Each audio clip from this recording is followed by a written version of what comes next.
Halo semuanya, perkenalkan nama saya Anggia Saputriana. Di sini saya akan menjelaskan tentang konflik dan resolusi. Sebenarnya apa sih konflik dan resolusi itu? Nah, kalau belum tahu, mari kita bahas. Konflik adalah suatu tindakan salah satu pihak yang berakibat menghalangi, menghambat, atau mengganggu pihak lain, di mana hal ini dapat terjadi antar kelompok masyarakat ataupun dalam hubungan antar pribadi. Menurut Hand and Midcliffe, konflik terbagi menjadi dua jenis. Yang pertama, konflik intrapersonal adalah konflik yang terjadi dalam diri individu sendiri. Misalnya, ketika keyakinan yang dipegang individu bertentangan dengan nilai budaya masyarakat atau keinginannya tidak sesuai dengan kemampuannya. Yang kedua, ada konflik interpersonal, yaitu konflik yang terjadi antara individu. Konflik ini terjadi dalam setiap lingkungan sosial, seperti dalam keluarga, kelompok teman sebaya, sekolah, masyarakat, dan negara. Selanjutnya, kita akan membahas tentang resolusi konflik. Sebenarnya apa sih resolusi konflik itu? Menurut Mendes, resolusi konflik merupakan kemampuan untuk menyelesaikan perbedaan dengan yang lainnya dan merupakan aspek penting dalam pembangunan sosial dan moral yang memerlukan keterampilan dan penilaian untuk bernegosiasi, kompromi, serta mengembangkan rasa keadilan.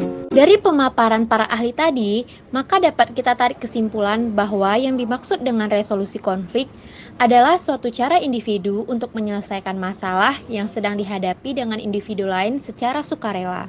Untuk konflik ini terbagi menjadi dua. Yang pertama, ada konflik horizontal. Konflik horizontal adalah konflik yang terjadi antara suatu kelompok masyarakat dengan kelompok masyarakat yang lain dalam satu komunitas di wilayah suatu negara. Bentuk konflik yang kedua, ada konflik vertikal. Konflik vertikal merupakan perselisihan atau pertentangan antara kelompok yang berkuasa terhadap kelompok yang dikuasai, kelompok yang memerintah dengan kelompok yang diperintah, serta pertentangan antara kelas yang ada di masyarakat. Selanjutnya, kita akan membahas tentang jenis-jenis konflik. Jenis-jenis konflik ini terbagi menjadi 4. Yang pertama, konflik sosial, yaitu pertentangan atau perselisihan karena perbedaan kepentingan dan juga karena perbedaan strata sosial di masyarakat. Yang kedua, ada konflik politik. Konflik politik muncul selalu berkaitan dengan persaingan perebutan kekuasaan di dalam suatu negara atau dalam suatu masyarakat. Ketiga, konflik sosial ekonomi merupakan konflik yang terjadi karena perebutan penguasaan sumber-sumber daya ekonomi atau penguasaan sumber daya ekonomi dikarenakan ketimpangan struktural yang diciptakan sistem politik dari pemerintah yang sedang berkuasa. Yang terakhir, ada konflik budaya. Konflik budaya adalah konflik yang berhubungan dengan perbedaan pendidikan, nilai dan norma yang dianut oleh kelompok masyarakat dalam sebuah komunitas atau dalam sebuah negara. Di dalam konflik, pasti selalu ada aktor yang terlibat di dalamnya. Sekarang kita akan membahas aktor-aktor yang terlibat di dalam konflik.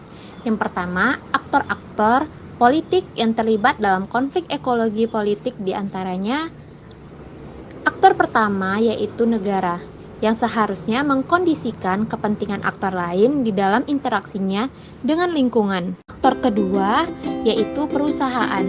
Perkembangan kekuasaan kelompok bisnis berhubungan dengan perkembangan kapitalisme global dan cenderung mendorong degradasi lingkungan. Aktor yang ketiga adalah NGO yang dibedakan menjadi dua, yaitu dunia pertama dan NGO dunia ketiga. Aktor keempat adalah aktor akar rumput yang seringkali termarginal dalam pengelolaan sumber daya alam dan lingkungan.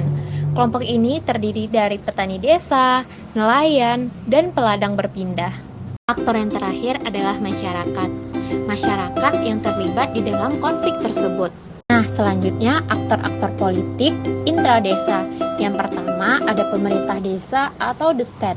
Penyelenggaraan pemerintah desa yang menjalankan aspek pemerintahan, pembangunan, dan kemasyarakatan desa melalui lembaga dan instrumen pemerintahan desa seperti kepala desa, aparatur desa, legislatif desa. Kedua, masyarakat politik desa atau political society. tokoh masyarakat, pengurus parpol, dan saudagar desa sebagai kelompok kepentingan, bahkan kelompok pemerintah desa itu sendiri yang memiliki kekuasaan, preferensi politik, dan posisi tawar yang kuat terhadap pemerintahan desa dan masyarakat umum. Ketiga, masyarakat desa atau civil society. Masyarakat umum sebagai basis legitimasi dan konsumen layanan publik, pemerintah desa dengan tingkat inkubasi kelembagaan terendah hanya pada taraf lembaga masyarakat desa atau LMD sebagai mitra pemerintah desa. Selanjutnya, kita akan membahas penyebab konflik. Dari beberapa penyebab konflik menurut para ahli, dapat diperoleh gambaran umum bahwa konflik dapat tercetus di permukaan apabila terjadi benturan kepentingan dari pihak-pihak yang merasa diperlakukan secara tidak adil. Ketidakadilan ini bisa menyangkut distribusi sumber-sumber kekuasaan atau kekuasaan yang tidak merata. Menurut Hendrik, terdapat beberapa karakteristik dari konflik. Yang pertama itu, dengan meningkatnya konflik, perhatian pada konflik itu akan meningkat. 2. Keinginan untuk menang meningkat seiring dengan meningkatnya keinginan pribadi.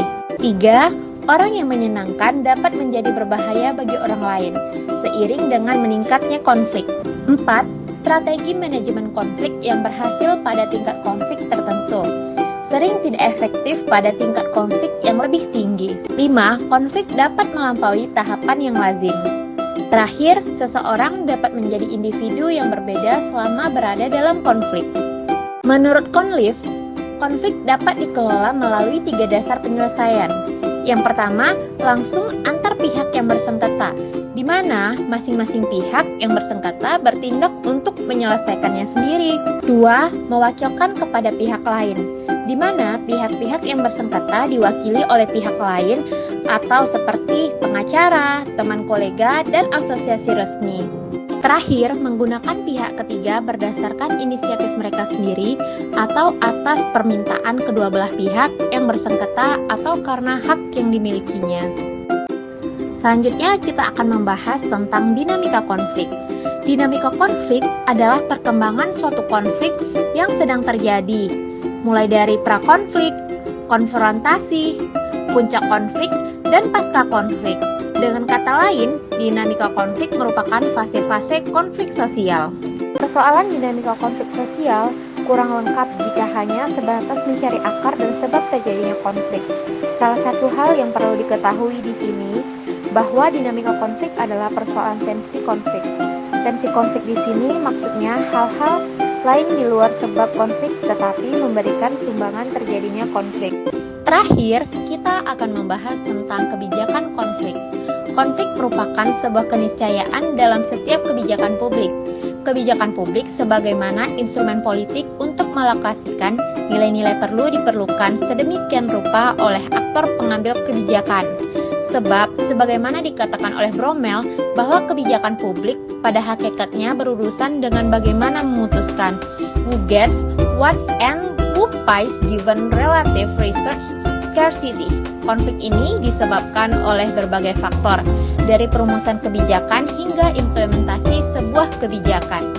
Teori konflik adalah teori yang memandang bahwa perubahan sosial tidak terjadi melalui proses penyesuaian nilai-nilai yang membawa perubahan, tetapi terjadi akibat adanya konflik yang menghasilkan kompromi-kompromi yang berbeda dengan kondisi semula. Menurut Nugroho, teori kebijakan publik adalah setiap keputusan yang dibuat oleh negara sebagai strategi untuk mengantar masyarakat pada masa awal, memasuki masyarakat pada masa transisi untuk menuju kepada masyarakat yang dicita-citakan.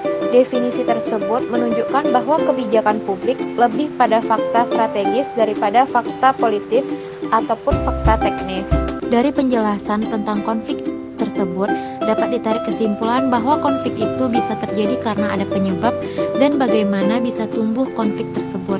Setiap hal yang berhubungan dengan konflik pasti ada penyelesaiannya dan bisa diselesaikan dengan baik atau sesuai dengan hukum-hukum yang ada dan juga dibantu dengan teori konflik tersebut. Nah, itu dia tadi pembahasan kita mengenai konflik dan resolusi. Semoga kita semua bisa dapat memahaminya ya, terutama bagi diri saya sendiri. Saya akhiri, Terima kasih. Sampai jumpa kembali dengan materi yang baru. Bye.